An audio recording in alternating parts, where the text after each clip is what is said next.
Good morning friends. Welcome to public library Fatehpur.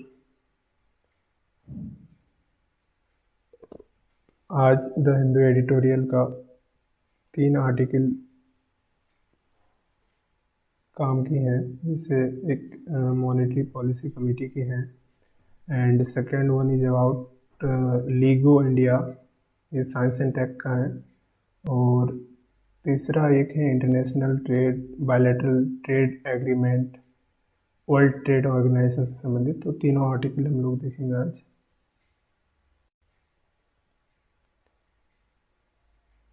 Now coming to first article, push and effect. Developments in the global financial system have given RBI cause for push.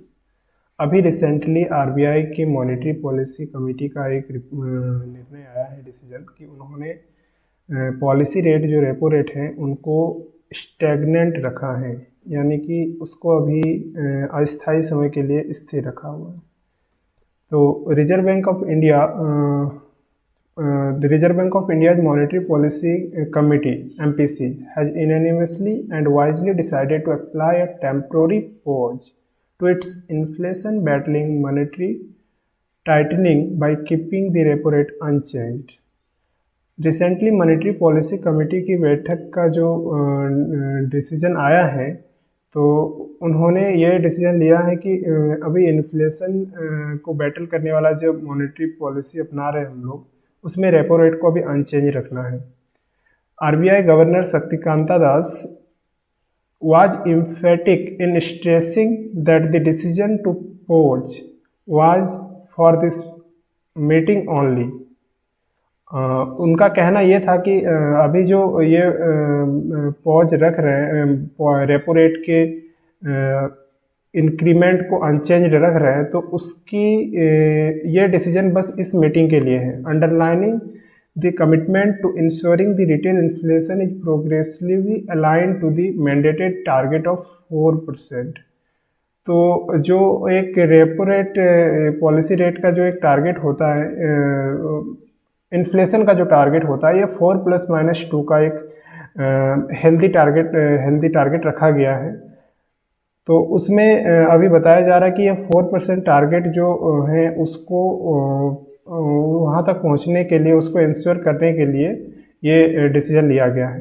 Clearly developments in the global financial system, particularly the banking sector turmoil and the volatility and uncertainty they have triggered have weighed heavily on policymakers' decision to wait and watch.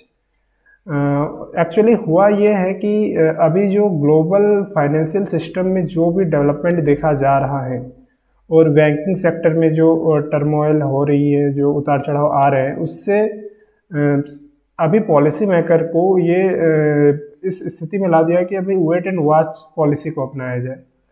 Notwithstanding his assertions that India's banking and non-banking financial service sectors remain healthy and economic activity remains resilient. तो भारत के banking non banking sector को जो है healthy रखना है, economic activity को दुरुस्त रखना है, इसके लिए it is factor of rising credit costs posing risks to both consumption demand and private investment. That was the key factor to the World Bank's calculus earlier this week when it cut India's 2023-24 growth forecast to 6.3%. तो actually ये consumption demand और investment को बनाए रखने के लिए, एक proper way में, प्रॉपर फ्रैक्शन में बनाए रखने के लिए बहुत ज़रूरी हैं। और वो उसलिए भी जरूरी है जो वर्ल्ड बैंक ने एक पोटेंशियल, उन्होंने जो संभावना जताई है कि एक्चुअली में इंडिया का ग्रोथ इस साल 2023-24 में क्या रहने वाली है, वो एक्चुअली 2022 के अक्टूबर महीने के आसपास उन्होंने कहा था कि ये कुछ ज़्यादा उन्होंने फोरकास्ट किया था, लेकिन अभी उन्होंने अपने फोरकास्ट को कम करके 6.3% रखा है। तो उनका जो ग्रोथ फोरकास्ट वर्ल्ड बैंक का इंडिया की रिगार्डिंग रहा है, इस चीज़ को ध्यान में रखते हुए कंजम्पशन और प्राइवेट इन्वेस्टमेंट जो की फैक्टर उसमें भूमिका निभाता है, तो उसके लिए ये ज़रूरी है कि हम जो रेपो रेट है उसको स्टैग्नेंट रखे, इसीलिए यहाँ पर अभी निर्णय ये लिया गया है। With the global economy still facing headwinds including from unabated geopolitical tensions, अभी वर्तमान विश्व जो है ना जियोपॉलिटिकल टेंशन से अभी भी जूझ रहा है।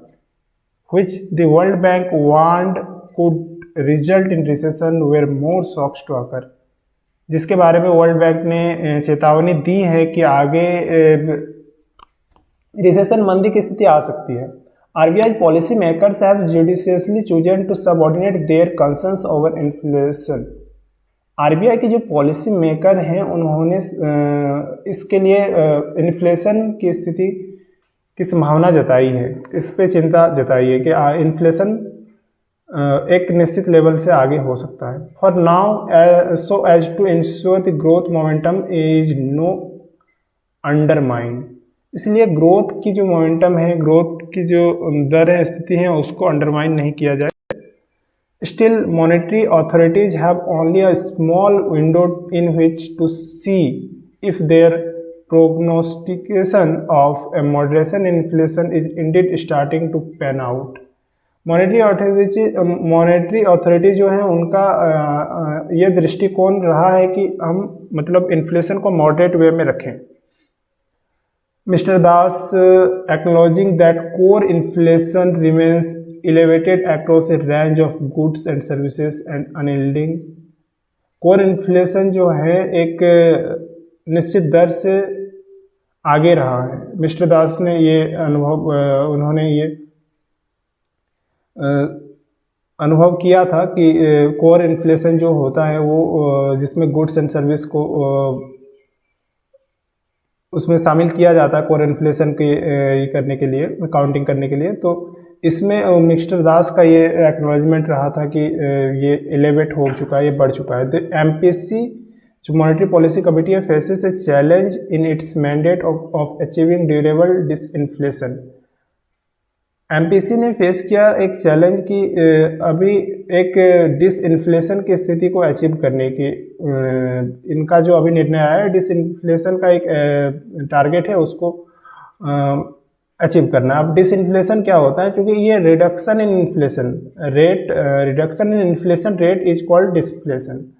And as per RBI's latest monetary policy, repo report notes upside risks to the inflation outlook emanate from the factors including higher global crude and commodity prices and extreme weather conditions and deficient monsoon rains। RBI का latest monetary report जो अभी हैं, अभी जो हर एक 2 महीना में जो मॉनेटरी पॉलिसी की बैठक होती है उसका लेटेस्ट जो मॉनेटरी पॉलिसी की अभी जो रिपोर्ट बैठक हुई उसकी रिपोर्ट के अनुसार अभी रिस्क इन्फ्लेशन का बहुत ज़्यादा दिखाई देता है, क्योंकि उसमें ग्लोबल क्रूड ऑयल, अभी ओपेक कंट्री ने भी क्रूड ऑयल के प्रोडक्शन में कमी की बात की थी, उन्होंने अनाउंसमेंट किया था। कमोडिटी प्राइस हाइक होने की बात हो रही है, एक्सट्रीम वेदर कंडीशंस के कारण भी मॉनसून रेन जो डेफिशिएंसी की बात बताई जा रही है, तो इन सब के कारण प्राइसेस हाइक होने की संभावना है। तो ये मॉनेटरी पॉलिसी की रिपोर्ट कहती है। Already as mister Das acknowledge the sudden recent announcement of an output cut by OPEC production, जैसा कि मैंने कहा कि ओपेक प्लस जो कंट्रीज हैं उन्होंने बोला था कि हम लोग क्रूड ऑयल के सप्लाई को या प्रोडक्शन को कम करेंगे, और इसके कारण क्या हुआ, क्योंकि क्रूड ऑयल बेसिस है हर एक सेक्टर के लिए इकोनॉमी के, और उसके कारण जंप इन क्रूड प्राइसेस। और क्रूड अगर हमें जैसे हमें पता है कि अगर डिमांड ज़्यादा है और वही सप्लाई कम हो रही है तो जाहिर सी बात है उसका प्राइस हाइक करेगा। तो इसी के कारण क्रूड प्राइसेस हाइक कर गई थी, जंप कर गई थी, which could well upset the RBI assumptions of crude average $85 पर barrel for Indian baskets this year. जो मतलब आरबीआई का एक अजम्पशंस था कि 85 बैरल एवरेज रहना चाहिए क्रूड ऑयल की प्राइस, तो उसके कारण ये और ज़्यादा बढ़ सकती है ओपेक प्लस कंट्री के प्रोडक्शन कट के जो निर्णय अनाउंसमेंट के कारण। Similarly the outlook of food prices too is based off uncertainty given the unseasonal rains in parts of the country combined with the likelihood of El Nino वगैरह की condition आने पर जब मानसून पे असर पड़ता है तो उसके कारण भी प्रोडक्शन जो डोमेस्टिक प्रोडक्शन होता है उस पर प्रभाव पड़ता है, जिसके कारण फिर ये फूड प्राइसेस इंक्रीज होने की चांसेस रहती है। Which could raise this summer temperature and depress monsoon rainfall. El Nino के कारण जो ये होता है समर टेम्परेचर बढ़ जाता है और मानसून रेनफॉल हो जाता है। Additionally RBI sees milk prices staying firm over the coming months amid further cost pressures। RBI milk prices को अभी ऐसा महसूस कर रहा है कि आने वाले मंथ में वो स्टे रहने वाली मिल्क प्राइसेस, मतलब वो न्यूट्रल रहने वाली है, उसमें हाइक होने की संभावनाएं नहीं है। Policy makers must remember as the RBI chief so wittily said price stability still remains the best guarantee of sustainable growth. Policy maker का ऐसा मानना रहा है कि जैसे प्राइस स्टेबिलिटी होता है वो आपके सतत विकास के लिए एक बहुत बड़ा गारंटी होता है। प्राइस स्टेबिलिटी बहुत बड़ा सूचक भी होता है, संकेतक पैरामीटर होता है, और उससे डिसाइड होता है कि आपका सस्टेनेबल ग्रोथ किस प्रकार का है। तो ये अभी मॉनिटरी